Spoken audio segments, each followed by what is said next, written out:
دیکھنے اور سننے والوں کو محبت بھرا سلام۔ عبدالقیوم صاحب ہمارے ساتھ ہے۔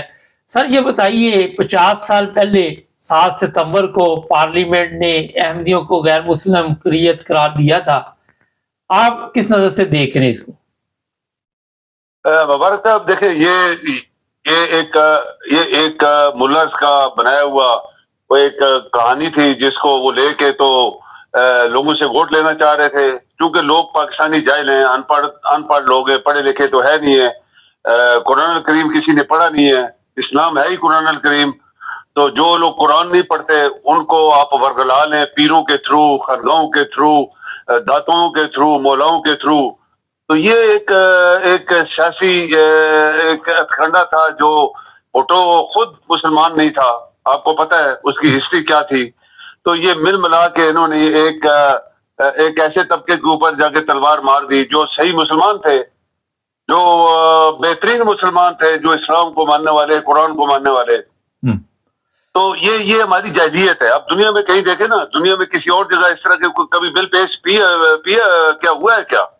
کوئی مذہب کے بارے میں آج تک سعودیہ میں نہیں ہوا، کسی اور اسلامی ملک میں نہیں ہوا، صرف پاکستان، کیونکہ یہاں پہ دنیا کے تمام جاہل ملاز، تمام جاہلیت کے جو مکے میں رولز یا رائٹس ہیں وہ یہاں پہنچ گئے، اور یہاں آ کے انہوں نے اپنی خانداری بنائی ہوئی ہے۔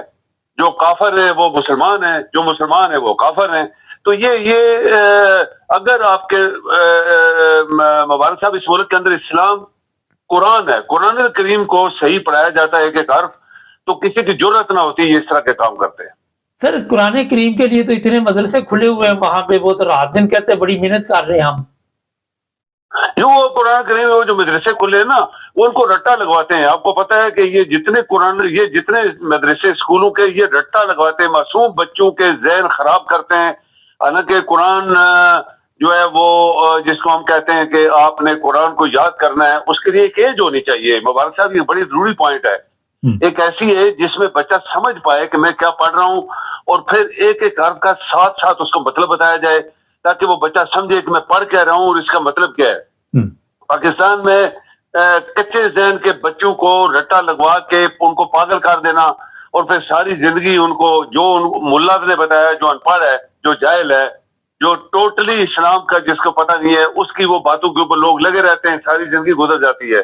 تو یہ جو قرآن اسکولوں میں پڑھایا جاتا ہے، یہ بالکل ان ملاز کی پیداوار ہے جو ان پڑھ جاہل و جانگلی ہیں۔ تو قرآن کریم ہم نے دیکھا کہ عربوں ملک میں جو بچے پڑھتے ہیں یا جو زبانی یاد کرتے ہیں ان کی ایک عمر ہوتی ہے، وہ چھوٹے 2 سال کے 4-6 سال کے بچے 8-10 سال تک وہ بچوں کو پہلے ٹریننگ دیتے ہیں، پھر بچے کو تھوڑا زبانی یاد کراتے ہیں، اور ساتھ ہی اس کا مطلب سمجھاتے ہیں ایک ایک حرف کا۔ تو یہ جو اسکول ہیں یہ بھی تو انہی کی پیداوار ہے نا، انہی ملاز کی ہے جو 50 سال پہلے جیسے آپ نے ذکر کیا، وہ ایک ٹیم جو تھی ان پڑھوں جاہلوں کی اور ملاز کی سیاست کے لیے، وہ وہاں پارلیمنٹ میں پہنچی ہے۔ بھٹو خود چونکہ منافق اور قسم کافر تھا، اس نے فائدہ اٹھایا اور مجھے ووٹ ملیں گے تو ایک بل پاس کرا دیا۔ پارلیمنٹ وہی ہے جو 50-60 سال سے جب سے یہ قانون پاس ہوا ہے، اس کے اندر آنے والے سارے آپ کو پتہ ہے کہ سب جاہل لوگ ہیں، سب ان پڑھ اور بددیانت آرام خور لانتی لوگ ہیں۔ یہ کوئی پڑھے لکھے لوگ تھوڑی ہیں جو ہماری پارلیمنٹ میں بیٹھے ہیں، یہ سب ان کے کرتا دھرتا ہے صرف حکومت لینے کے لیے، باقی ان کا کوئی مقصد نہیں ہے۔ سر یہ بتائیے، میں پچھلے دنوں دیکھ رہا تھا ایک پروگرام سعودی عرب ایک یونیورسٹی کے اسٹوڈنٹ کا، کہ کسی کو کوئی حق حاصل نہیں وہاں پہ پڑھایا جاتا کہ کسی کو آپ کافر کہیں۔ یہاں پہ تو یہ حالات ہے کہ کوئی کلمہ پڑھے تو اس کو پکڑ لیتے ہیں، کوئی سلام کسی کے اوپر سلامتی بھیجے اس کو پکڑ لیتے ہیں۔ حالانکہ آپ یورپ میں رہتے ہیں، کوئی ہمیں السلام علیکم کہے تو ہمیں بڑی خوشی ہوتی ہے کہ یار کوئی انگریز اگر کہے تو اور بھی خوشی ہوتی ہے کہ دیکھو یہ بھی کہہ رہا ہے نا۔ تو جہالت تو چلو اپنی جگہ پہ، آپ نے ابھی کہا کہ قرآن مجید کی جو تعلیم دی جا رہی ہے وہ اچھے طریقے سے دینی چاہیے۔ کون دے گا جنہوں نے تعلیم سیکھی نہیں ہے، جو تعلیم دے رہے ہیں استاد وہ ان چیزوں سے بڑی دور پہنچ چکے، تو وہ کس طرح وہاں پہ تبدیلی آ سکتی ہے؟ ابھی مبارک صاحب سے داڑھی رکھ لینا اور لمبا لمبے چوگے پہن لینا اور ہاتھ میں کھونڈا لے کے اور اسلام کی تبلیغ کر دینا، یہ اسلام نہیں ہے۔ اسلام صرف قرآن الکریم ہے۔ اللہ تعالیٰ نے قرآن ہی ہمارے اوپر نازل کیا کہ یہ پڑھو، اس کو سمجھو، اس کے اوپر عمل کرو۔ اگر تمہیں جنت چاہیے یا میری خوشنودی چاہیے اور دینے والا کون ہے؟ اللہ. قرآن کون نازل کرنے والے؟ اللہ. کس کو جواب ہمیں دینے؟ اللہ. کس نے جنت دوزخ دینی ہے؟ اللہ نے. کسی نے کوئی کون کہے گا میں مسلمان تھا یا میں کافر تھا؟ اللہ. تو جب اللہ کا ذکر ہی نہیں ہے پاکستان میں، صرف ملا خانگاہوں داتاؤں اور ان کا ذکر ہے، تو وہ خود کافر ہیں.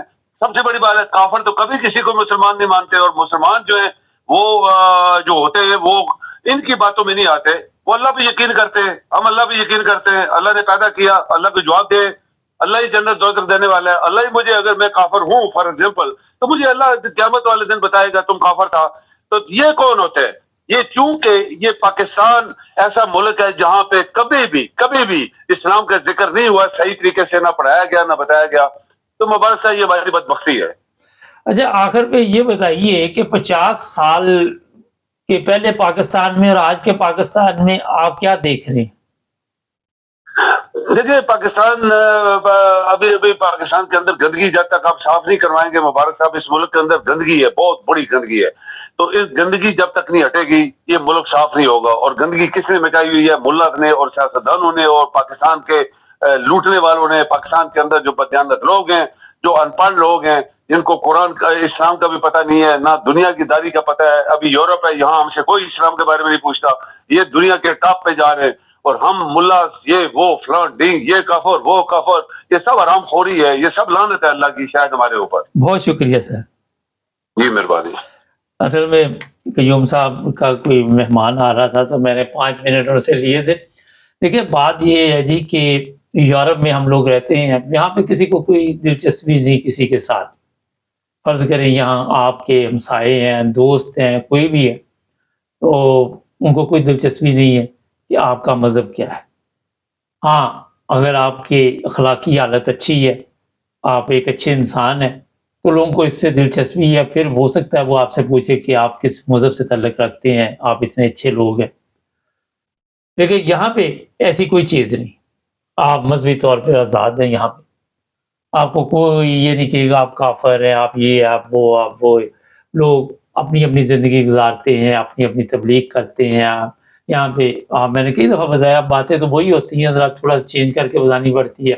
یہ جرمنی ہو، انگلینڈ ہو، ریلوے اسٹیشن کہیں جہاں پبلک آ جا رہی ہوتی ہے، عیسائی بھی اپنی تبلیغ کر رہے ہوتے ہیں، انہوں نے بھی اپنے وہ لوگ کھڑے کیے ہوتے ہیں، وہ بڑے آرام سے بات کرتے ہیں. کوئی زبردستی نہیں ہے کہ آپ کی بات، آپ نے ان کی بات سننی، وہ پوچھتے ہیں کہ ٹائم ہے تو بات کر سکتے ہیں. تو یہ چیزیں اصل میں جو آپ کو میں بتا رہا ہوں یہ ہے تبلیغ کا طریقہ. کسی کو زبردستی آپ تبدیل نہیں کر سکتے. نماز وہی ہے جو آپ نے خود پڑھنی اٹھ کے. کسی کی مدد کرنی وہ آپ نے خود کرنی ہے تو اسی کا ثواب ہے. زبردستی چھین لو، اس سے پکڑ لو، اس سے پکڑ لو. اور میرا خیال ہے میرے نزدیک تو یہ زبردستی نہ تو مذہب اجازت دیتا ہے اور نہ ہی آپ کو پتا ہے مذہب میں جبر ہے. جب مذہب میں جبر نہیں ہے تو کسی کو کیا حق حاصل ہے کہ کسی کو کافر کیا آپ آزادی سے اپنا فیصلہ کر سکتے ہیں. آزادی کے ساتھ آپ کسی بھی، یہاں یورپ میں ماں باپ ہیں، فرض کریں ان کے بچے 18 سال سے اوپر ہوتے ہیں، وہ جس طرح مرضی جائے، کوئی ان کو پابندی نہیں لگا سکتا. وہ بات مانتے نہیں.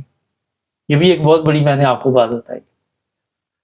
تو ہوتا یہ ہے کہ ہم لوگ کیونکہ اور کسی چیز میں تو ترقی کی نہیں، جس طرح ابھی سر نے بتایا، ہر پروگرام میں آپ کو بتاتا ہوں کہ مذہب کے نام پہ لوگوں کو ہم نے بڑا بیوقوف بنانے میں زبردست ترقی. اب قرآن مجید کی بات کر رہے تھے سارا بھی، قرآن مجید سمجھائے گا کون؟ ان کو پڑھائے گا کون؟ کسی کو آئے گا تو پڑھائے گا. جو لوگ کسی کے پاس بھیجتے ہیں بعد میں کیا رزلٹ نکلتے ہیں وہ آپ سب کے علم میں.